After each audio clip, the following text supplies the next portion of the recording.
Hello everyone. तो आज मैं आप लोगों के लिए एक बहुत ही शानदार स्टॉक लेकर के आया हूं जो अपने टेक्निकल चार्ट पैटर्न्स पे एक बहुत ही शानदार ब्रेकआउट देने वाला है। और अगर हम इसके फिनेंशियल एनालाइज करते हैं तो उसमें भी मुझे बहुत अच्छी चीज़ें देखने को मिली है। तो वीडियो को आप पूरा देखें, मैं आपको धीरे धीरे वन बाय वन सारी चीज़ें समझाता हूँ। तो आप देख सकते हैं 3200 करोड़ के आसपास की इसका मार्केट कैपिटलाइजेशन है, इतने की ये कंपनी है। उस मुकाबले इसका प्राइस टू अर्निंग रेशियो देखें तो ऑलमोस्ट 7 का प्राइस टू अर्निंग रेशियो है। मतलब प्राइस काफ़ी कम है अर्निंग्स के इसके मुकाबले। मतलब अर्निंग्स ज़्यादा है, प्राइस उसके मुकाबले काफ़ी कम है। मतलब बहुत ही सस्ते प्रीमियम पे ये ट्रेड कर रहा है। उसके बाद अगर इसका बुक वैल्यू देखें तो ऑलमोस्ट मतलब मार्केट प्राइस के आसपास का बुक वैल्यू है। मतलब एक प्राइवेट सेक्टर कंपनी होने के बावजूद भी इसका बुक वैल्यू इतना सस्ता है। मतलब इसमें बहुत ही ज़्यादा ग्रोथ पोटेंशियल अभी बाकी है। उसके बाद ये अपने शेयर होल्डर्स को बहुत अच्छे डिविडेंड्स भी पे कर रहे हैं। यहाँ 3.18% का डिविडेंड यील्ड है इसका।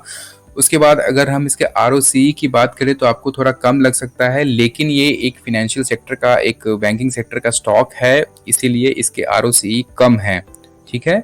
उसके बाद अगर हम इसके ग्रोथ देखें तो देख सकते हैं कितनी अमेजिंग ग्रोथ है। उस मुकाबले आपको डेट टू इक्विटी रेशियो यहाँ पे थोड़ा ज़्यादा लग सकता है, बट ये मैंने बताया एक फिनेंशियल सेक्टर का स्टॉक है, इसलिए इसका डेट टू इक्विटी ज़्यादा रहता है। मतलब कंपनी के ऊपर जो बोरोइंग्स होती है, जो हमारा पैसा, रिटेल का पैसा जमा होता है, वो एज अ उसको बैलेंस शीट में बोरोइंग शो करते हैं, इसलिए यहाँ पे डेट टू इक्विटी रेशियो आपको ज़्यादा लग रहा है, बट ये अच्छी बात है। उसके बाद अगर हम इसके अर्निंग्स पर शेयर की बात करें तो 13.8 का बहुत ही अच्छा अर्निंग्स पर शेयर है। इंडस्ट्री का पी 18.3 का है। मतलब इंडस्ट्री के पी से हाफ पे ये ट्रेड कर रहा है, इतना सस्ता ये स्टॉक है। उसके बाद अगर हम इसके प्रॉफिट एंड लॉस स्टेटमेंट की बात करें तो ईयर ऑन ईयर इसमें ग्रोथ आप देख सकते हैं, लगातार ग्रोथ हुई है। 2 ईयर की बात छोड़ दे, एक ये ईयर कौन सा था, 2012 के आसपास इसने नेगेटिव दिखाई है अपनी अर्निंग्स यहाँ पे प्रॉफिट। और उसके बाद 2018 की बात करते हैं तो यहाँ पे इसकी अर्निंग्स थोड़ी कम हो गई थी, बाकी इंटैक्ट है पूरी, ये ईयर ऑन ईयर बढ़ रही है। और अगर हम इस फिनेंशियल ईयर की बात करते हैं तो ऑलमोस्ट यहाँ से ये डबल से भी ज़्यादा हो गया इसके प्रॉफिट। उस मुकाबले शेयर प्राइस में कोई ज़्यादा मूवमेंट नहीं आया है, तो ये एक बहुत ही अच्छी अपॉर्चुनिटी है, हमें इसे मिस नहीं करना चाहिए। उसके बाद अगर हम इसके बैलेंस शीट देखें तो प्रमोटर्स का पैसा लगभग 10 सालों में ऑलमोस्ट 10 गुना के आसपास हो गया है। 250 करोड़ के आसपास था, जो अभी 2700 करोड़ के आसपास प्रमोटर का पैसा हो गया है रिजर्व्स के तौर पे, आप देख सकते हैं।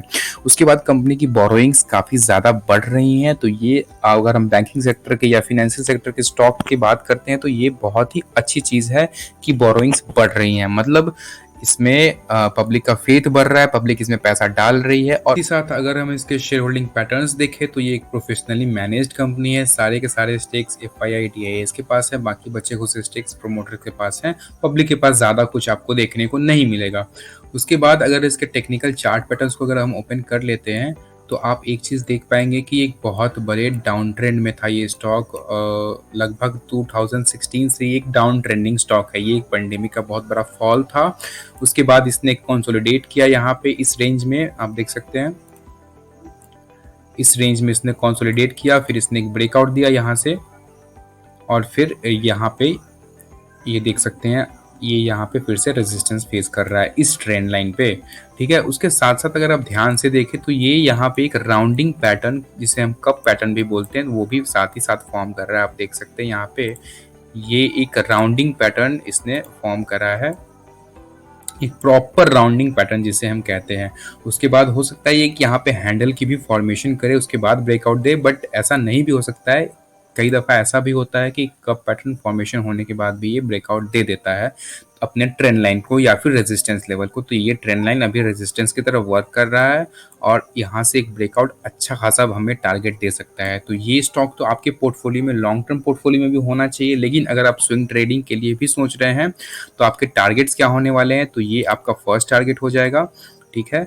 उसके बाद ये आपका सेकेंड टारगेट होने वाला है, और फिर ये आपका थर्ड टारगेट हो जाएगा। ऐसे करके हम लोग टारगेट डिसाइड करेंगे। तो फर्स्ट टारगेट मैंने कैसे ढूंढा है, तो आप देख सकते हैं ये इसके लिए यहाँ पे एक डिमांड लेवल भी था। आप देख सकते हैं बार बार यहाँ पे स्टॉक प्राइस नीचे आ रहा था, सपोर्ट लेके ऊपर चला जा रहा था, तो ये एक डिमांड जोन की तरह काम कर रहा था। यहाँ पे इसने रेजिस्टेंस भी फेस किया, यहाँ पे रेजिस्टेंस भी फेस किया। तो ये अगर ये यहाँ से ब्रेकआउट देता है तो यहाँ पे हमारा फर्स्ट टारगेट 116 का हो जाएगा।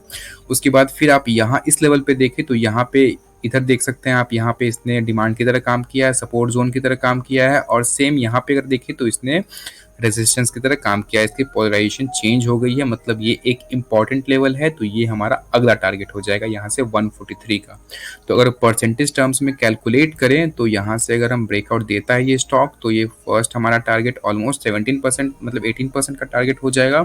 उसके बाद जो हमारा टारगेट निकल करके आएगा वो 45% के आसपास का टारगेट निकल करके आएगा, और जो थर्ड टारगेट हमारा होगा वो 71% के आसपास का होगा। उसके बाद भी अगर हम टारगेट डिसाइड करें तो ये हमारा उसके बाद का टारगेट हो जाएगा, और ये हमारा फाइनल टारगेट इसका ऑल टाइम हाई हो जाएगा।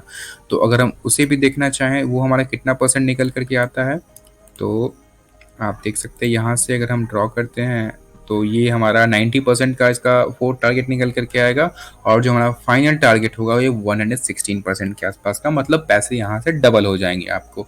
अब इसके लिए स्पेसिफिक टाइम कोई पीरियड नहीं है, बट ऑलमोस्ट आप इसको 6 to 7 मंथ्स होल्ड करें तो आपको हाफ टारगेट तो एटलीस्ट मिल ही जाएगा, और 1.5 से 2 साल में आपको फुल टारगेट मतलब 100% का गेन मिल जाएगा। तो आप देख सकते हैं कितना, मतलब 2 साल में आपके पैसे, या 1.5 साल में, मुझे तो लगता है उससे कम में भी, क्योंकि इसके पोटेंशियल काफ़ी अच्छी है और इसने प्रॉफिट को ऑलमोस्ट डबल कर लिया और डबल से भी ज़्यादा कर लिया है। तो आपको टारगेट अच्छे खासे मिल सकते हैं। हालांकि स्विंग की हम बात करें तो भी आपको इसमें एक अच्छा खासा टारगेट 10-12%, 20% का देखने को मिल जाएगा विद मतलब एक एक महीने में। ऑफ कोर्स आपको देखने को मिल जाएगा 1 से 1.5 महीने में, उससे ज़्यादा भी मिल सकता है। तो बस आज के लिए इतना ही, कल फिर मिलते हैं एक नए स्टॉक के साथ, एक नई लर्निंग के साथ।